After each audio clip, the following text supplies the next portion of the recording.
In the spirit of Christmas for us football fans, we get a little present that is called, well, the one present that we've gotten for the last 4 months, but it's a little bit more festive this weekend. It is called football. But here we are to talk about the week that is to come, week 16 of the 2023 NFL season, as December football starts to wind down and we get into January as, the final 3 weeks of this 2023 NFL season is coming fast. It really is coming fast. And sooner you know it, we'll be in the biggest part of the NFL season, and that's the playoffs. But still 3 weeks away, still 3 weeks to wrap up this season, and that means the playoff picture is about to come full circle in just due time. But let's talk about the week that is to come in week 16 of this season, and it kicked off with Thursday Night Football only on Prime Video as, well, the Rams took care of business against the New Orleans Saints via Matthew Stafford's 2 touchdowns and a couple field goals from their kicker, Lucas Horifizek. I'm sorry, I can't pronounce that name, but nonetheless, they put up big points before the end of the third quarter, but they had to hold off a late Saints rally, and they managed to beat the Saints 30-22 to boost up their wild card chances. Now let's get into the actual slate of games that we have to preview, starting with the Saturday slate, a holiday doubleheader on NBC and the first ever Peacock exclusive. So if you don't have Peacock already, well, you got to pay up those big bucks, pal, to go and sign up for Peacock. So anyway, first up on NBC, which is on free TV, you have the Cincinnati Bengals at 8-6 taking on the 7-7 Pittsburgh Steelers in a rematch from, I believe it was week number 12 that these two teams faced off, that the Steelers won in their prior meeting back in Cincinnati. So the Bengals, they managed to get a win to keep their playoff hopes alive against the Vikings in overtime in a comeback win. Meanwhile, for the Steelers, on that same Saturday that the Bengals played, they took another big hit to their playoff hopes in a blowout loss to the Indianapolis Colts. So they decided to, you know what? Kenny Pickett's not coming back probably not for the rest of the season, and Mitch Trubisky has been ass. So might as well turn back to the guy that, well, has treaded waters for us in the 2019 season, and that was Mason Rudolph. And I guess in the spirit of Christmas, we got to turn to Rudolph, the Mason Red-Nosed Reindeer, to try and save our season. So that's exactly what the Steelers are doing. And at 7-7, I mean, at this point, might as well try something to try and salvage a playoff spot at this point. But unfortunately, against a Bengals team that, even though they won't have Jamar Chase in this game, I mean, they have a better backup quarterback, I suppose. So I'm going to go with the Bengals in this one. And then in the Peacock exclusive that you have to sign up for however much money it is, the Buffalo Bills at 8-6 take on the 5-9 LA Chargers. The Bills blew out the Cowboys in that upset game last week, and the Chargers got their butts whooped. They got 60 molly-whopped by the Raiders on that Thursday night game last week. So for the Bills, they're suddenly creeping up in that AFC wildcard race, finally finding that balanced attack with James Cook at the running back position, becoming that new key of success for them. Meanwhile, for the Chargers, they finally, 11 months late, mind you, shown Brandon Staley, the head coach, general manager Tom Telesco the door. So pretty much for them, I mean, the season's over for them. So that's all much I could say. So I'm going with the Bills with this game easily. So yeah, that's pretty much it. So now let's get into the Christmas Eve Sunday slate, starting with the early morning portion. A couple of key games for everyone all involved on Christmas Eve. Starting with the Indianapolis Colts at 8-6 as they try to build on their playoff chances, who take on the Atlanta Falcons, who's trying to desperately keep pace in the NFC South title race after blowing it last week against the Carolina Panthers. So the Colts, meanwhile, they're trying to hold off a bunch of other teams below them in the hunt for that 7th and final playoff spot. So I'm going to go with the Colts in this game because, you know, I mean, the Falcons are trying to trot back out Taylor Heineke, and I don't think it's going to work for them. So for the Colts, they got the slightly better offense, so I'm going to go with them. Meanwhile, you have the Green Bay Packers, whose playoff hopes took a big hit after 2 straight losses, and they're pretty much back to where they were pretty much where they were for most of the season. So their playoff hopes, they're trying to get that back as they take on the 2-12 Carolina Panthers, who upset the Falcons, as I said before. So, I mean, the Packers are probably going to win this game. I mean, I won't be surprised if they don't. But nonetheless, their playoff hopes are in very real danger if they don't somehow win this game. So, if they want to try to get that 7th final spot, they better find a way to win this game. Otherwise, that playoff spot could go to someone else. So, I'm going to go with the Packers in this one. Then you have the 9-5 Cleveland Browns taking on the 8-6 Houston Texans in probably a big game for one of those last 2 AFC wildcard spots, if not Cleveland's playoff spot. So for the Browns, they came back to beat the Bears last week. The Texans also came back to beat the Titans in overtime in that weird ass game. But nonetheless, the Browns are pretty much in pole position to clinch a playoff spot this week. Along with a couple other things that need to happen for them. But I mean, regardless, at this point, where they are at 9-5, unless barring a major collapse with Joe Flacco, because it's Joe Flacco, along with some other collapses at the defensive spot, I think the Browns will find a way to get the playoff spot that they've been holding on to for pretty much a long time. Meanwhile, for the Texans, they're not going to get CJ Stroud back. He's still in the concussion protocol. So another week of Case Keenum. So a battle of the backups and a throwback battle from nearly a decade ago. Joe Flacco and Case Keenum. So I'm going to go with the Browns in this game. They still have one of the top defenses in the NFL. I mean, Joe Flacco, still trying to idle by, I guess. Then you have an NFC North battle, another key division matchup. In the Detroit Lions at 10-4, taking on the 7-7 Minnesota Vikings. The Lions on the verge of winning their first NFC North title if they win this game against Minnesota. But the Vikings are pretty much desperate to stay alive as just as much as, well, the other team I mentioned earlier, the Packers. So it's pretty much do or die for Minnesota in this game. But the problem is, their quarterback woes have really caught up to them. Just look at all the mistakes Nick Mullins was making at the worst possible moment in that game in Cincinnati. So, they're starting to slide a ton at the worst possible juncture. So, just oof. So I'm gonna go with the Lions in this game.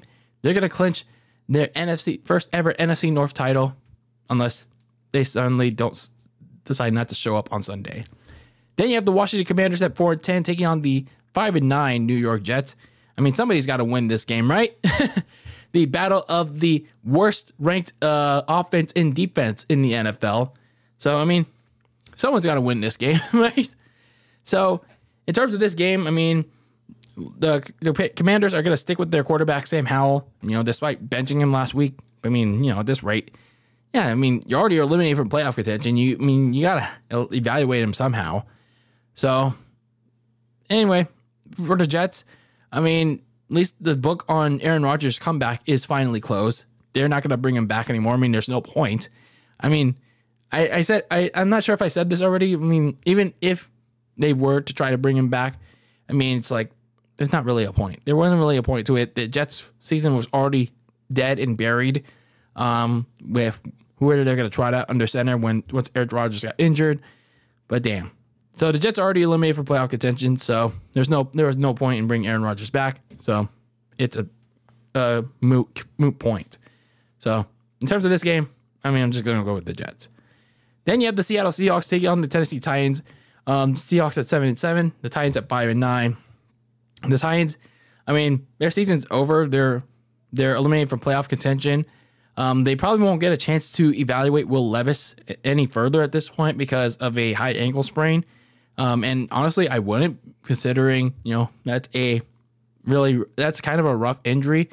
And it has a very risky O-line that kind of caused that injury last week. So might as well throw out Ryan Tannehill, and, he also could use a couple games to give some teams, maybe we could sign him in free agency in the offseason. So, not all bad in the world for Tennessee. Meanwhile, for the Seahawks, it looks like they're getting Geno Smith back this week. You got 3 winnable games the rest of the way on hand, and you can probably attain one of the last NFC wildcard spots, depending on how things go in terms of tiebreakers. So I'm going to go with the Seahawks in this game. Then you have the afternoon slate of games, starting with the all-elite Jacksonville Jaguars at 8-6, taking on the 7-7 Tampa Bay Bucs in the Battle of South Florida.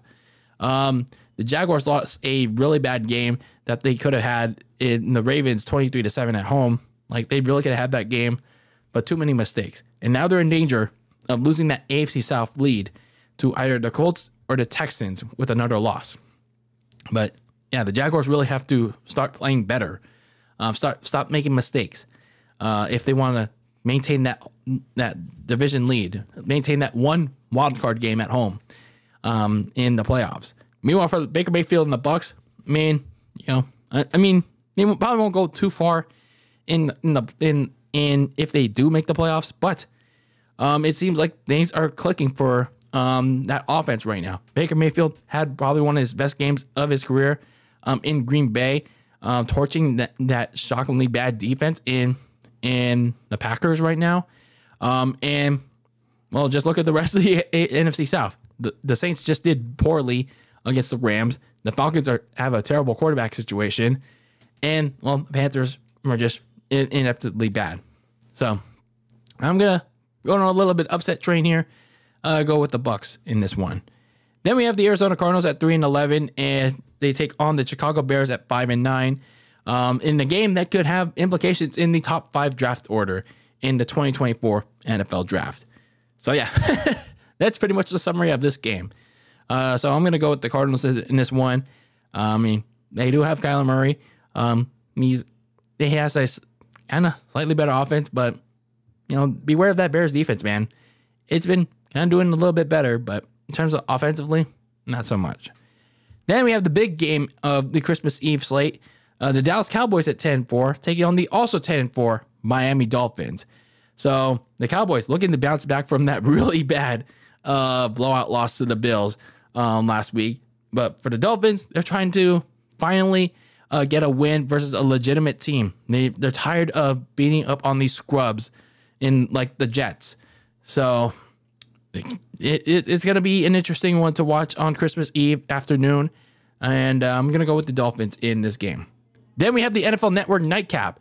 So I'm not sure what you're doing on your Christmas Eve night. Maybe you're celebrating with your family. Maybe you're having a little party.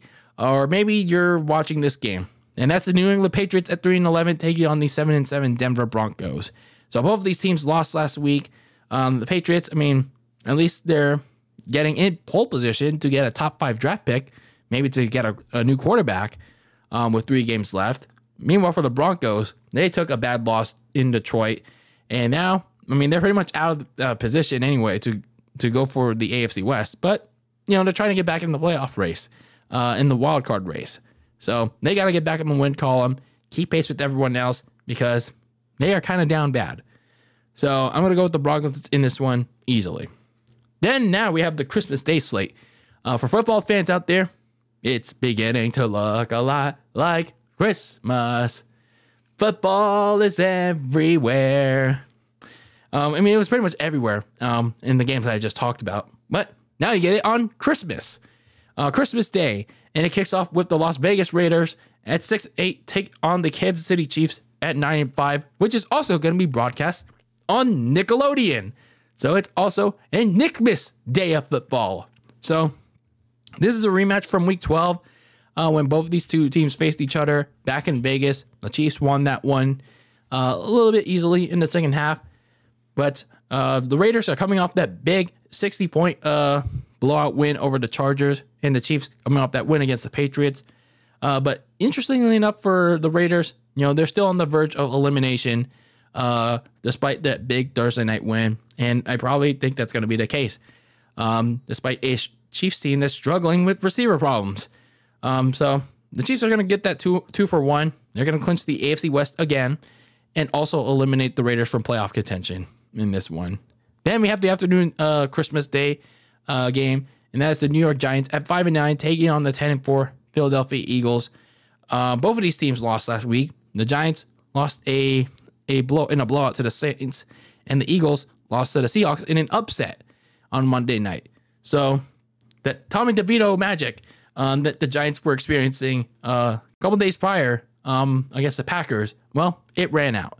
And, well, I imagine it's probably going to run out here against a better team, superior team than the Saints in Philadelphia. Because, well, for Philadelphia, they seriously have to figure out their overly glaring problems that they have been occurring, not just in that 3-game losing streak, but pretty much all season.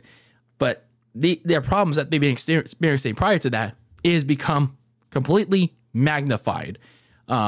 So who knows? Maybe this cupcake final stretch will try to ease some of that, but we will see. Anything can happen at this point for Philadelphia. So I'm going to go with the Eagles in this game, but who knows? Then we have the big nightcap game to wrap up this Christmas weekend of football, and that is the Baltimore Ravens and taking on the San Francisco 49ers. Both of these teams, 11-3. Both of them the top seeds in the NFL. And, boy, this is going to be a very big battle between the top two teams. And they're trying to lay claim to the top seed in their conferences. And I know some people are saying, oh, this could be a preview to February in Vegas. I mean, let's pump the brakes a bit, especially me, because I don't want to get that far yet. Especially, me being a Niners fan, like, I know everyone's getting all excited. Oh, it's like, you can't, like, why are you pumping the brakes, man, pal? Like, I'm just looking, I just want to take it one game at a time. And especially, we're only in like late December. Let's get to when it matters most. So this is going to be a big battle. One of the top offenses in the NFL going up against one of the top defenses, and vice versa, kind of like vice versa. It's like an even balanced battle that's going to be taking place in Santa Clara on a Christmas night. You want to know my pick for this game? Well, you're going to have to find out when I talk about this game more in depth in my dedicated preview for my 49ers taking on these Ravens. So, yeah, you're not going to get my pick in this one just quite yet. So, this is going to be a big game in Santa Clara. And, well, some of these games are big on Christmas night as the playoff picture continues to deepen, continues to be a little bit more solidified with just 3 weeks left to go in the regular season. So let me know who you're going with against. But that is my preview for week number 16 in the 2023 NFL season. Merry Christmas in advance to all of you. And if you don't celebrate Christmas, well, Kwanzaa, Hanukkah, I'm not sure if that already passed or hasn't passed yet. But nonetheless, happy holidays to all from Very Cold Lasagna. And as always, keep the lasagna very cold in the fridge with your takes on the world of sports. And until the next one, peace out.